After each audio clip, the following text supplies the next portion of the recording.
has the greatest consequences, where we don't go, that ultimately gets us lost.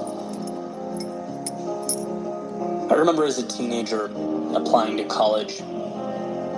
I was working on the admissions essay. I was brainstorming with my grandmother, talking over possible topics and approaches. And she read me this quote that's sometimes attributed to Mark Twain, but that's beside the point. The quote states, 20 years from now, you'll be more disappointed by the things you didn't do than by the ones you did do.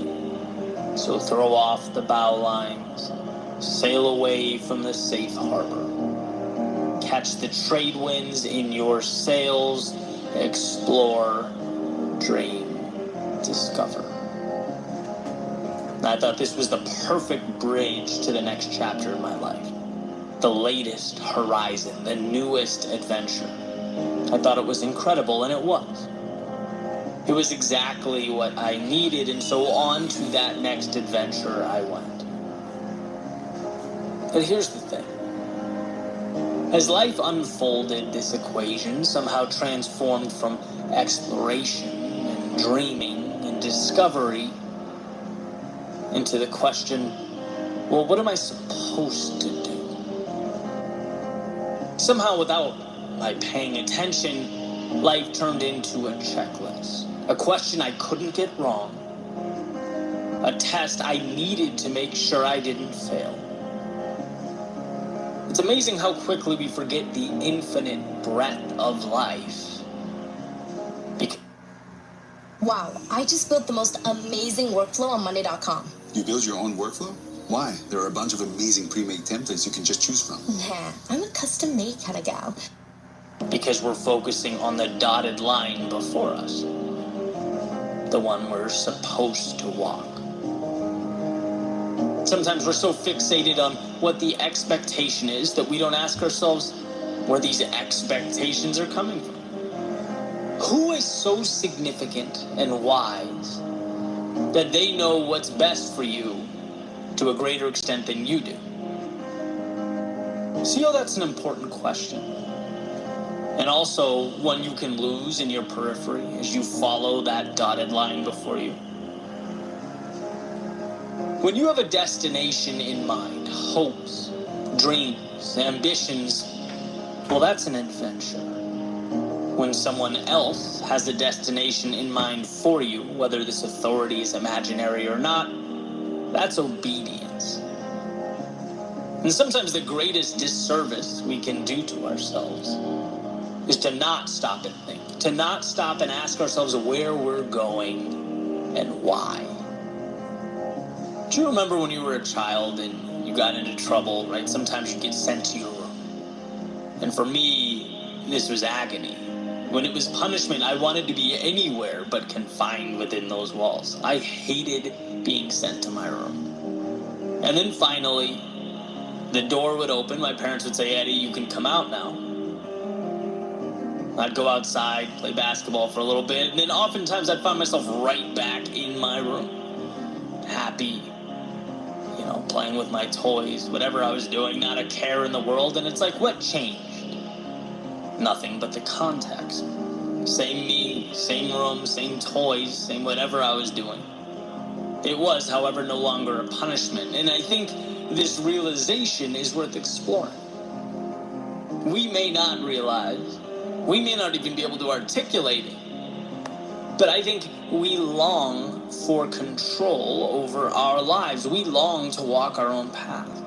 And in this situation, the path led me right back to where I was.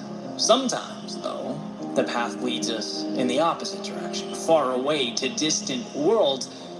The end destination is not as important as the fact that we chose it. That we asked ourselves why, and that we believe in the answer and immerse ourselves in its execution. So when Mark Twain talks about the things that we don't do holding more weight in our hearts, it's because those things we tend to skip over are often the very things that breathe life into our souls. We'll go to school to get good grades, to get a 9 to 5, to get a promotion, to get a mortgage on a home, but the audacity to open that photography studio. The nerve to think you could rent a van and travel the country. The delusion to think you could start that routine that will get you in the physical shape you've always dreamed of. See, we're lucky and fortunate to have the things that we have. The quality of life we lead now far exceeds those that came before us. Life is convenient, incredibly convenient. But what is convenient if it comes at the expense of purpose, of meaning in life? Because that's what steers the ship. A crisis of meaning ultimately mitigates everything else. There is no exploration without meaning. And without exploration, tomorrow becomes a repetition of today, not an evolution of today. Here at the beach here in Dubai, I moved here a few years ago from the collapsing United States because, I don't like things like paying a mountain of money in taxes and skyrocketing inflation, and I like sunny weather like this.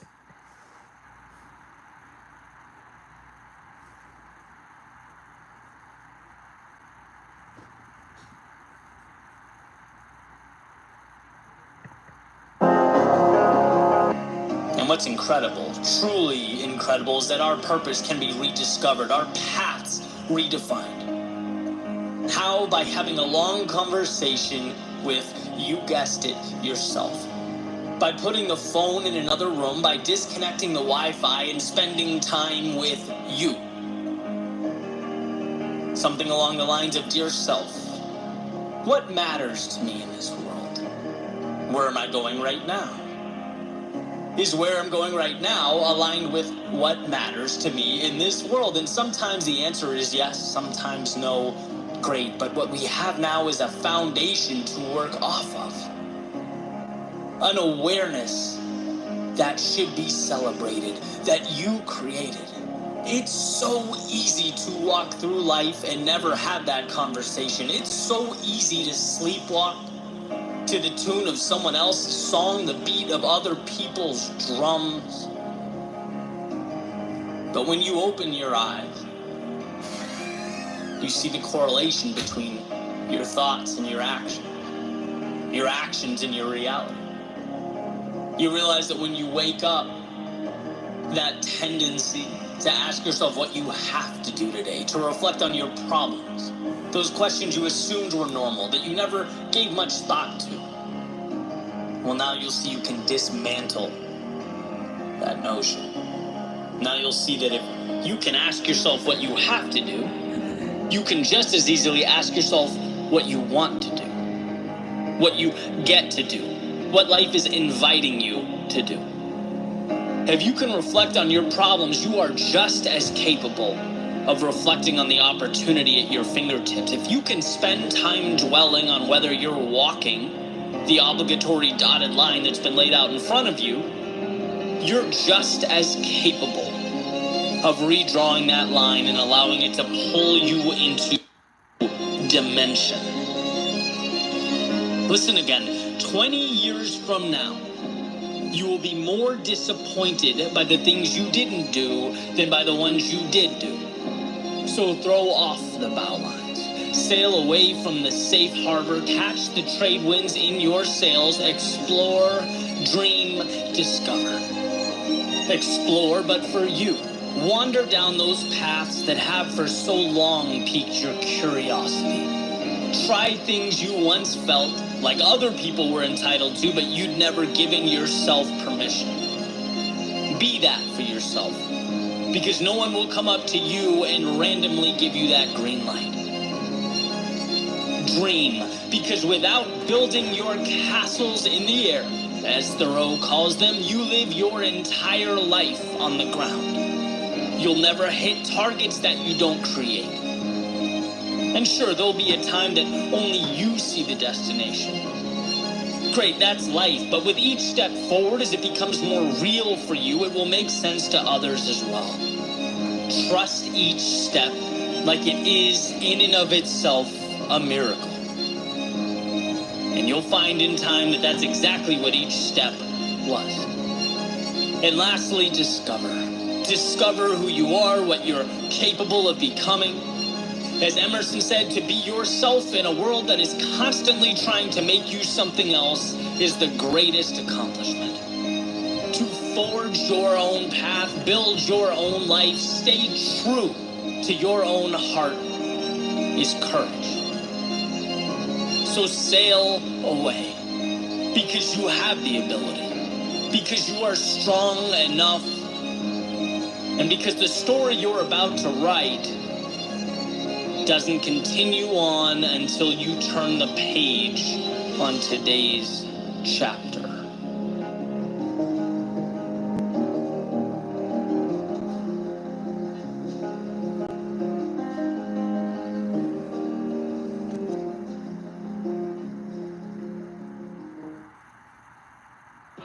Give me 1 to 2 weeks, and I'll show you how you can start your own success.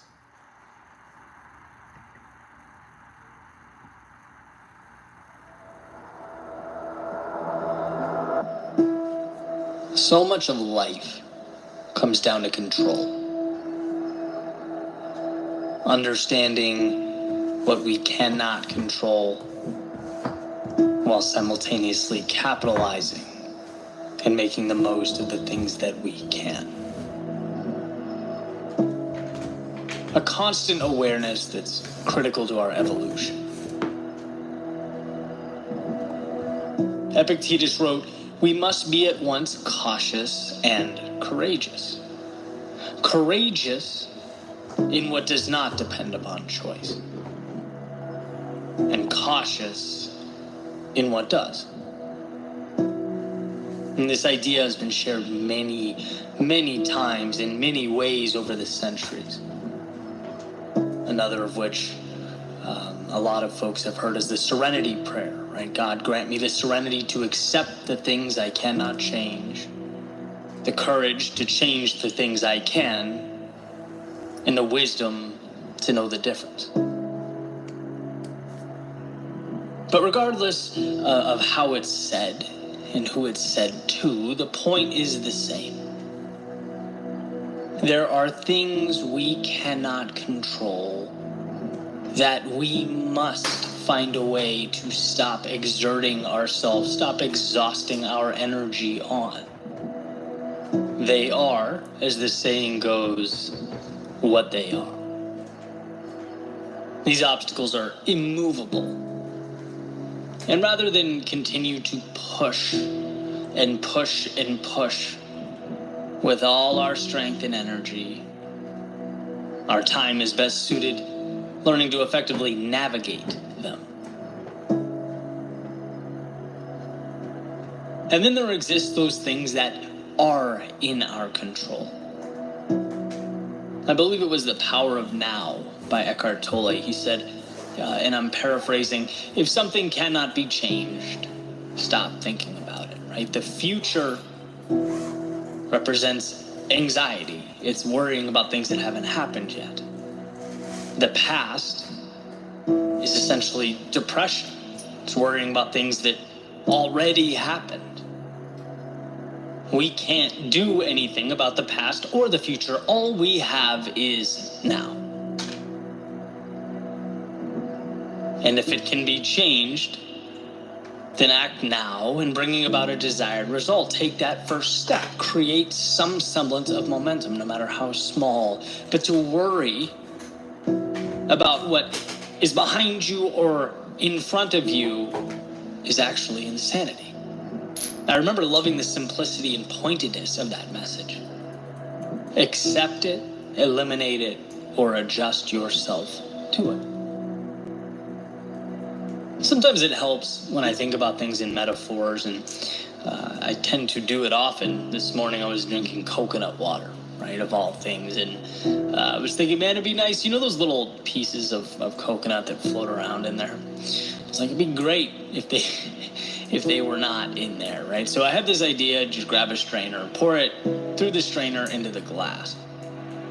I'm leaning over the counter, watching the pieces of coconut collect in the strainer, and I'm just thinking, sort of zoning out. Like, imagine if those were my problems, just being separated out of my life just like that, how nice it would be. captured in a little net and then, discarded, thrown away. This short 59-page book will make 6 figures on Amazon this year. In fact, I paid ghostwriters to create books exactly. But, it didn't take me long to realize a couple things. One, such an idea would never happen. Life will always have some obstacle to place before us. That's what life does. After all, the word is predicated upon the avoidance of death. It's a struggle and a necessary one. Which leads me to the realization number 2. We want hardship, purpose and meaning. They're derived from our willingness to overcome adversity and transform because of it. A life without struggle is a car without wheels. And sure, you might avoid the fender benders, but you're not leaving the garage. Right, so that's a thumbs down. So I thought, okay, well, what if I slightly adjust that thinking? What if it's a subset of problems that I can remove? That's when it kind of hit me, the opportunity at hand, right? Not the so-called problems, but my thoughts about them. They're the real difference maker here. The negative storytelling that can be removed, pushed through the strainer. Again, not novel or groundbreaking. Like I said a few minutes ago, this idea has been around for thousands of years, but sometimes things land perfectly. Right moment, right time. And I knew what I needed to do was remove the worries and concerns pertaining to the events that I could not change. Yet I exhaust my energy dancing around and around with my thoughts about them. You cannot change the future. You can change right now, which ultimately becomes the future. And there's a difference. I had to, pull that back in. See, I think most of our problems are derived from anger or emotional attachment to the immovable, the unchangeable. One of my favorite sayings is, you can't change the direction of the wind, but you can always adjust your sails. And see, when you remove the self-tormenting you have going on about your past, things you wish you did or didn't do, when you remove the concern that the future won't be exactly what you want it to be, which tends to be where I lean of the two, you're left with one thing: the present, right? Clarity. You have officially empowered yourself because the things you allocate your energy to can be changed, can be made better or adjusted. And that's really what it's all about. You can't change the fact that someone you loved or cared about let you down. But when you dwell on it, you're now giving up the present as well. You're preventing yourself from doing what is required of you now to make your life better. You can't control the fact that your company is reducing its size and your department is being eliminated. Can't control the fact that 8% get accepted to whatever you're applying to. Can't control the fact that you will be criticized for doing the unpopular thing, the thing that you believe to be right. And I say these things not to be a downer. I actually don't think there's anything sad about this. To the contrary. Right, now that you've accepted these truths, accepted this as reality, now you can move toward what's best for you. No more dwelling on the unchangeable. No more fighting unwinnable wars. No, it's time to go put yourself in position to conquer whatever mountain is next. By straining out the things that cannot be changed, you are left only with what can. You can't change your company's personnel reduction, but you can find something else, something better out there. You can set the stage for a new journey. You can't increase the acceptance rate, but you can increase your value. Go above and beyond. Put yourself in position to succeed. And if you don't, they're lost. Continue learning, continue growing, continue moving forward. You can't stop the world's criticism, But you can learn to toughen up emotionally, learn to trust your intuition and decision making. Surround yourself with people you trust who lift you up. See, when you stop wasting time and energy on the wrong things, you get the right things. Like Greg McKeown says in Essentialism, it's not what we can acquire, but often what we cut away. Removing the things that weigh us down, that we're dragging along with us everywhere we go. They don't need to be there. I say to myself often that I have everything I need. It's there. Some of it's materialized. Some of it exists as a seed that I need to identify and water and nurture, but it's all right here. Which means the problem will never be that I'm incapable. It will never be that I'm not good enough. No, when I'm in the wrong, it's because I've forgotten to see it. I've either become consumed with the wrong things or lost faith in myself to do the right things. And knowing this has been a gift. It's been tremendous. It's helped me even during the darkest moments to reacquire what matters most. Sometimes it takes hours, sometimes days, even weeks or longer, but I get there. Eventually I arrive, and so can you. You have the ability to parse out why you feel the way you do. To categorize the thoughts in your head. Can I change it? No? Okay, gone. And with all that's left begins the journey, the good stuff. The adversity and the problems that will make you who you are. And don't misunderstand me. I'm not saying it will be easy. But I'm saying it will be worth it. And that's critical to understand. Your world is there to maneuver and adjust, to reshape. But its transformation depends on a laser-like focus on that which is malleable. That's saying, do what you can where you are with what you have. It will lead you to exactly where you need to be. Even if you don't trust the road before you, trust yourself to walk down it.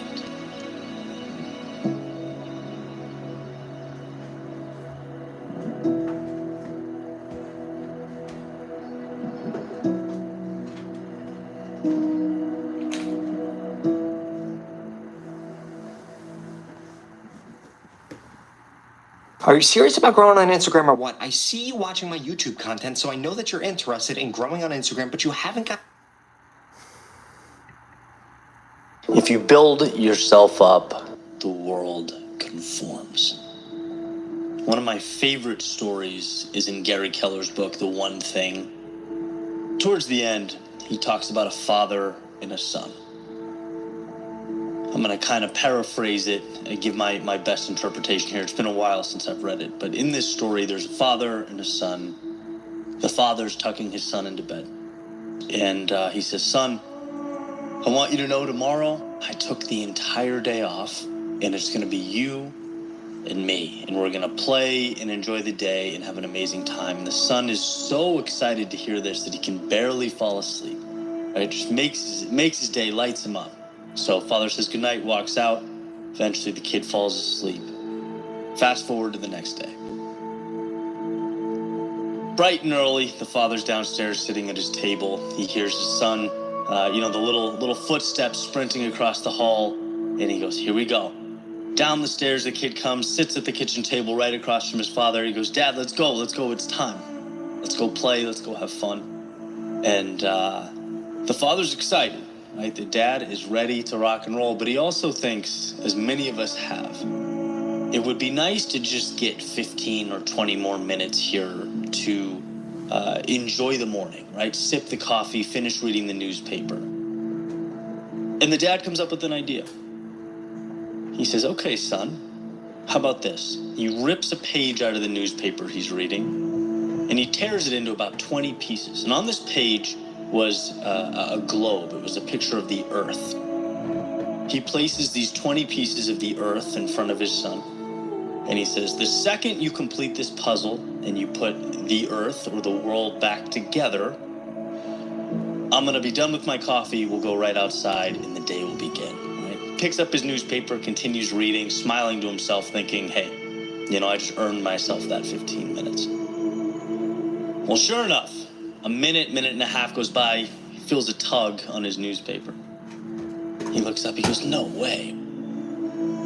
Son says, I'm done, I finished it. He looks over, sure enough, the puzzle is complete. He says, son, how did you do that? And the kid said, well, a piece fell on the floor, right? They have a glass kitchen table. And he said, and when I went down to pick it up and I looked up through the glass, I could see that on the other side of the globe was a picture of a man. And so I put the man together because that was easier. The idea being, the concept being, when you build the man, when you put the man together, the world falls into place. And that right there is, I believe, one of the most critical things I've ever learned. And I'll talk a little bit about when I feel like that light bulb went off for me. But that was everything, right? Jim Rohn says it a little bit of a different way. Again, I'm paraphrasing, but he says, you know, it's not getting there. It's not the result or the mountaintop. It's who you become along the way. It's those instances where you look over your shoulder and you realize during the pursuit, throughout the process, you've become more capable. You've become wiser, more competent. And that's the ticket to so many doors opening. So I want to talk about 3 things that I believe help you build yourself. The first thing is identifying a North Star, or identifying an ideal, which might seem simple, but again, it's the simple things that we often overlook. And by the way, there's often a hefty price for overlooking them, right? So that's the first thing, identifying the North Star. The second thing is, okay, we have our North Star, but what can we say goodbye to? What can we cut off that we no longer need? And the third thing is, once we have that information, starting, which is a project in and of itself, and I'll talk a little bit about the mindset behind that. This game, you're not ready for it.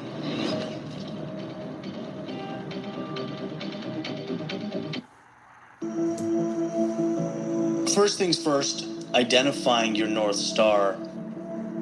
To me, this comes down to a simple understanding. You have so much more control of your life than you think you do. And it's not your fault for not thinking that or not seeing that. It's just something we do without being conscious and being aware. We conform. We live the life we feel like we're expected to live. I've often talked about in my videos being 26 years old and that being the moment, the turning point for me. Why? Well, because I went to high school to get to a good college, to get a good job, to move up the corporate ladder. I was 4 years into that job, and I looked around thinking, maybe I don't need to live for the weekend, right? Maybe I don't need to get up every day feeling obligated to do something that doesn't light me up. Maybe I have more control over my life than I thought. There's an idea that everything around you, everything in your life is there because in some way or another, you've allowed it to be there. You've said yes to the people you see every day, how you spend your time, where you go, what you do, all those things. If they are in your life, you know, whether it's subconsciously or, you know, very blatantly, you have said yes. And so it's realizing, hey, there's something else out there for me that matters, that's meaningful.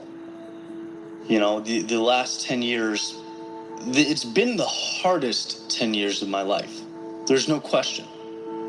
Bringing something into existence that was not there, working to grow it, to expand it, working to grow myself as a person, right? But throughout it all, I've cultivated meaning. I get up in the morning and I think, this matters. I have a purpose that I care about, that lights me up. To me, that's the goal. And to find that and identify that is everything.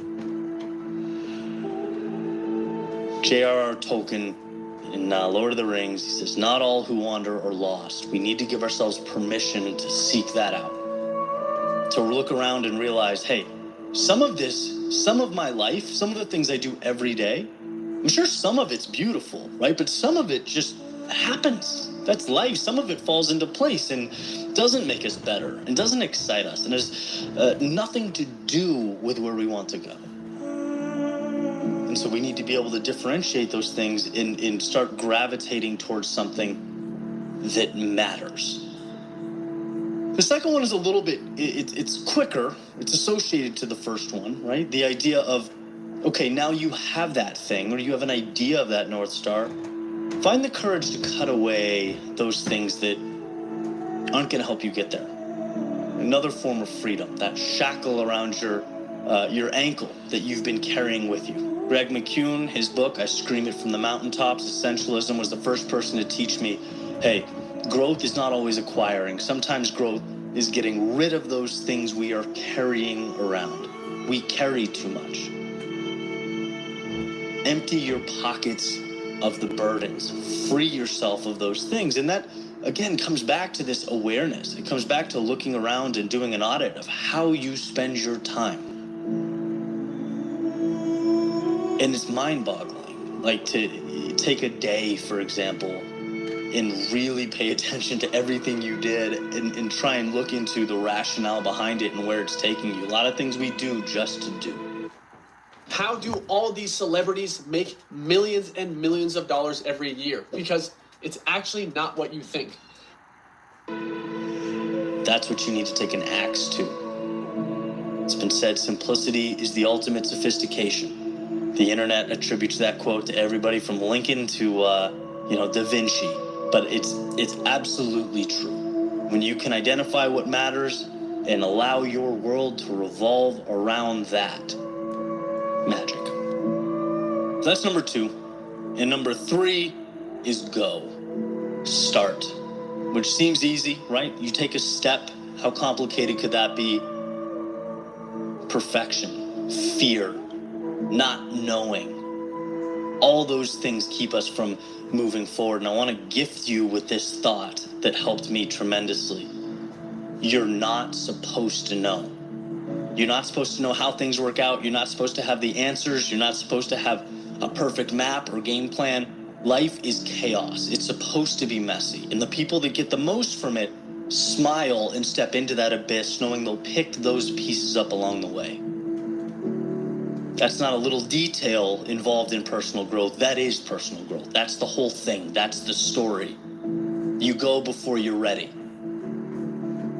Because you'll never be ready. And I can find those people, I can point to them talking about what they're gonna do if only. They're gonna start something when X, Y, and Z happens. Well, that's a forever game. You go before you're ready. Even this studio, right? This is a new studio, it's a new setup, just a little spark to reinvigorate creativity and production. It's like moving things around. Is it perfect? Is everything lit up? Should I be closer to the camera, further from the camera? All these things that I'm going back and forth with until I hit that ultimate, light bulb moment. Who cares? Pick up the mic, say something, and iterate. 10 versions from now, 10 videos from now, this probably will not be the same. Perfect. But there will not be 10 videos from now if you don't go. And so that's what I encourage you. I encourage you to remember that perfection is just fear in disguise. The people that wait for all the answers before they start, they wait forever. Your time is now, so go. So I'm gonna leave you with that, the beautiful story from Gary Keller's book, The One Thing. When you put the man together, the world falls into place. So give yourself permission to put the man together. The world wants you to win. It has all the tools. It has everything you need. You just gotta go. Put the man together, and the world will fall into place.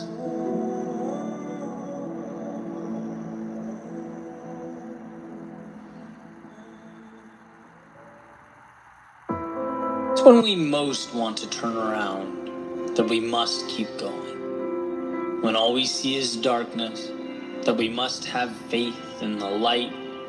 It's when we feel most vulnerable that we must become unshakable. See, there's a misconception that strength implies a total absence of weakness or doubt, that courage means never feeling fear or uncertainty, when in reality, these things are human. They've been wired into us. As Ernest Becker has said, we are simultaneously worms and gods. Worms in that, sure, we're animals, flesh and bone, unable to avoid death or misfortune or tragedy in life. But most importantly, gods, in that we have the divine ability to transcend these inevitable circumstances, to find hope in the seemingly hopeless, to see opportunity in life's obstacles and growth when we fall, to take the meaningless and give it meaning. And one of the most important things I've learned is that when life knocks me down, pushes me to my limits, it's not some indication that I walked the wrong path. It's no referendum on who I am. No, it's a hand extended offering the chance for me to be more than I've ever been. And in a world of delusion and distraction, it's a reminder that we have the capacity to turn life's hardship into a better tomorrow. The difference between fact or fiction, possible or impossible, success or failure, is the decision to get up when life knocks us down. This world, it's not easy. It tests us, challenges us. It makes us think we are but a cog in the wheel of life. It can be tough. But your weapon, your strength, is knowing that you are tougher. And look, I know that adversity hurts, but I also know that you're capable. You are strong enough to turn that struggle into something meaningful. Where most would turn back, you have it in you to take one step forward. Let the walls crash down. The skies open up and the ground shakes. See, this is minor detail in your world. Transcend the average, the earthly constraints and the mental limitation. Remember who you are, why you started. Remember that when your surroundings attempt to pull you back down to earth, you have no interest in the narratives they offer to you. I made over 6 figures trading without even looking at the charts, without spending hours glued to the screen, and without relying on someone are unshakable.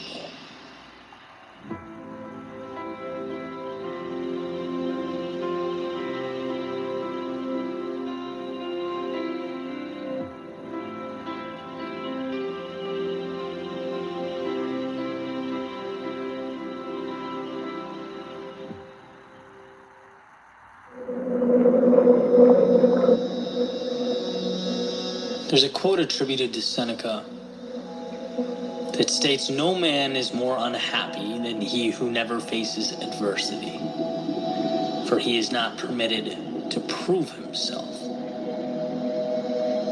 Meaning, it's in pursuing the difficult thing that we obtain meaning, recognition, that we prove ourselves. But prove ourselves to whom? This is the same Seneca who famously stated that we suffer more in imagination than we do in reality. That he is most powerful who has power over himself. And that's one of the beautiful things about Stoicism. It makes us ask a very simple but often overlooked question: who's really the adversary here? Who's the opposition we're dealing with as we fight our battles? What is it that must be transformed? Is it the outside world? Or the way our eyes view the outside world? What's really holding us back? The circumstances? Or our own personal thoughts about the circumstances? And I think this is where we misunderstand the challenges before us. I want to delve into this power of perspective to explain that we are the gatekeepers between ourselves and our ideal lives. And very often we do a good job of ensuring that gate stays closed. We sabotage our own goals, our own dreams, our own happiness, while simultaneously pointing the finger at a million externalities. See, when we look at the difficulties of life, and there's no doubt that life can be a very difficult thing, it's easy to look at the world as this binary playing field, right? Me versus the world. And in fact, we often visualize the world as the enemy pushing back against us, as if its motives were counter to ours. But so many of these narratives, these stories, they actually say nothing about the outside world. And when we look deeper, it becomes apparent that they actually say a whole lot more about us. It's the one viewing that gets to decipher what the circumstance means. And so all narratives are reflections of the observer. Jim Rohn used to tell a story about two brothers who had an alcoholic father. He'd come home drunk, he'd abuse his sons. They had a terrible childhood. And as they each grew up and had families of their own, their paths kind of diverged, right? One became abusive, and the other was kind and loving and caring. And when confronted, the now abusive brother stated, "Well, look, how can you blame me? Don't you see how I was raised?" But the kind, loving, and caring brother stated, "Of course I'm like this. I could never put my family through what I went through as a child." Same circumstances, different lenses, interpretations, which means different real world result. And the idea here is to emphasize how one of the most important abilities a human being possesses is the ability to interpret the world around him. I think of us as subjects navigating a world of objects, as though the things around us don't have meaning until we place meaning upon them. That's what humans do. Create narratives out of objects. And that often overlooked, seemingly insignificant ability places a lot of power in our hands. Very rarely is it what we see, it's what we think and what we do about what we see.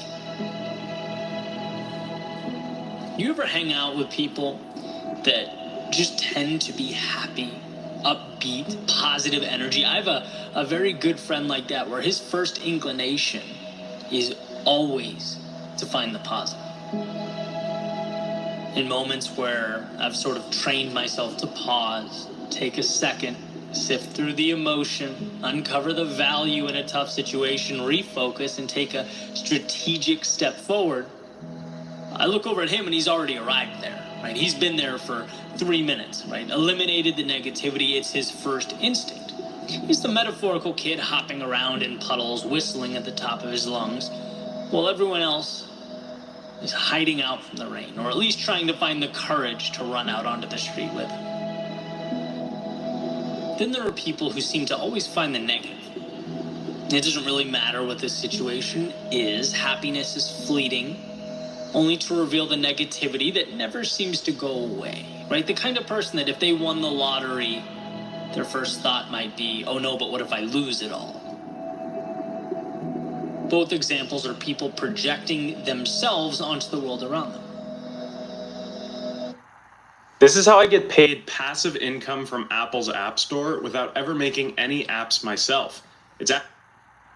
The same way that smoke covers and consumes an entire room. It's not the room that's the culprit. Here's another example from Jim Rohn, since we're on a Jim Rohn kick. He was making a similar point, and this is all from a collection of speeches he has on Audible, comparing humans to oranges, which is probably not a comparison you've made recently, but he said, there's consistency to an orange, in that it can be filled with one thing. When you squeeze an orange juice is coming out. Period. It will never be apple juice or grapefruit juice. It will only emit what it has inside, which is orange juice. And well, here's the connection. When life pressures us, challenges us, or metaphorically squeezes us, we only emit the emotions that are contained and available, that are alive and well within us. If there is no jealousy contained in our thinking, we're not going to project jealousy out into the world. If there is no hatred within us, we will not project hatred onto others. Why is that powerful? It's powerful because, again, it's one of the most important things you can do. Certainly one of the most important things I've learned to do is take that finger pointing blame at the outside world, slowly turn it around, and point it back at myself. And ask, what thoughts, what emotions, what ideas am I letting live inside my head that's altering the narrative, the story I'm telling about myself and the world that I live in? And while one might think, well, that's uncomfortable, that's unfair, a little extreme, why should I point at myself? It's not my fault. I would challenge you, at least for the sake of the next few minutes, to see such a change as empowering, as your advantage, as the bridge from where you are to where you want to be. See, if you always have feelings of, let's say, jealousy around a particular person, that feeling in your stomach like, oh, they have it all, they're ahead, right? They live how I want to live, they're this and that, and I kind of hate them for it. You're naively giving the external world the power. You're saying, I feel the way I do because of that out there, some cosmic injustice.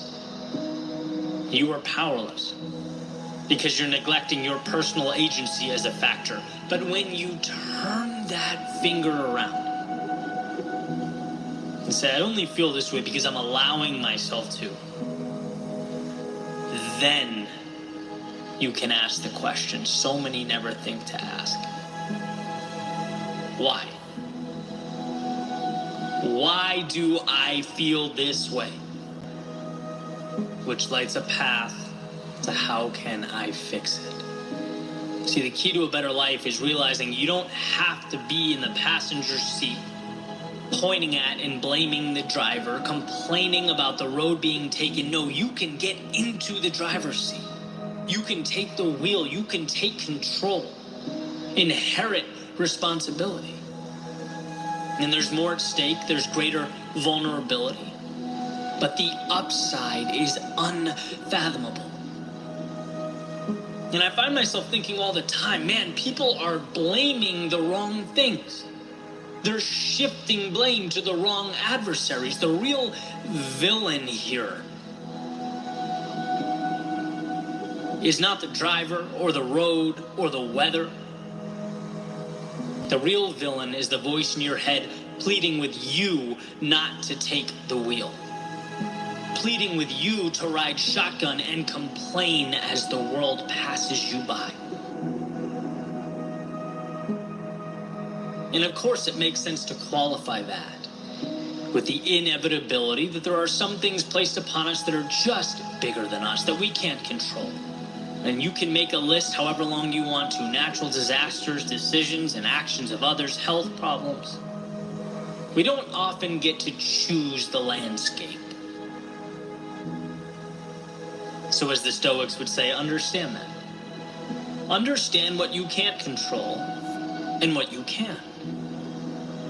Because the beauty is that you can control how you navigate that landscape, and that is power. That is what makes the difference. See, the two brothers I mentioned a few moments earlier, same landscape, different navigational tactics, different view of what it all meant. One took the wheel and one did not.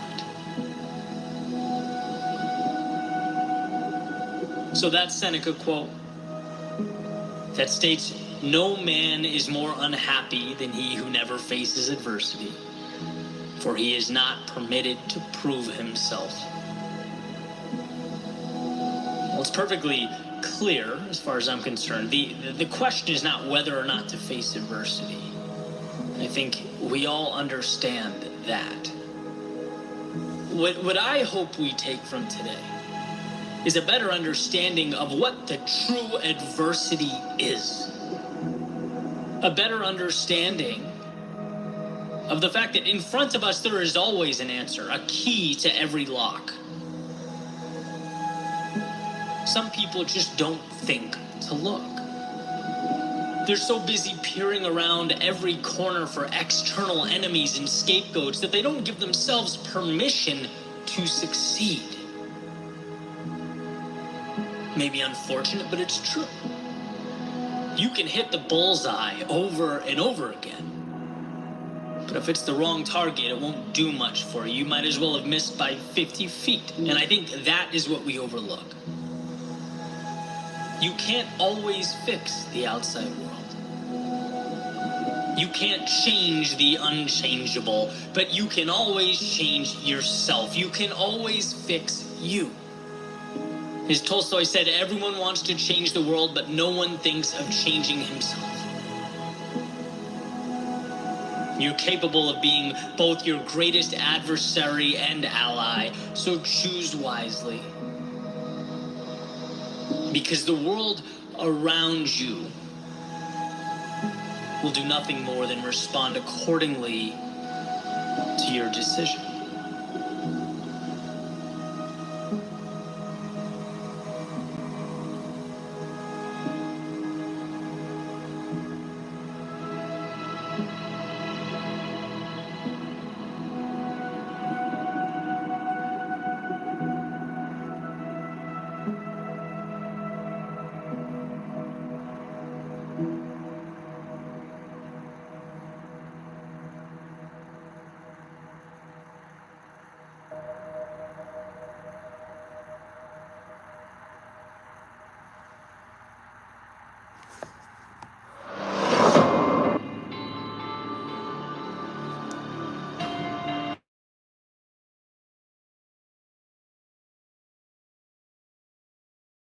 The top, the 1%. Or as the saying goes, everyone wants to be a beast until it's time to do what beasts do.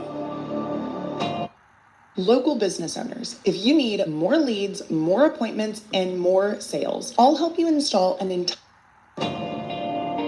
See, what life has revealed and continues to emphasize is that our most vital decisions, they present themselves in the dark of night.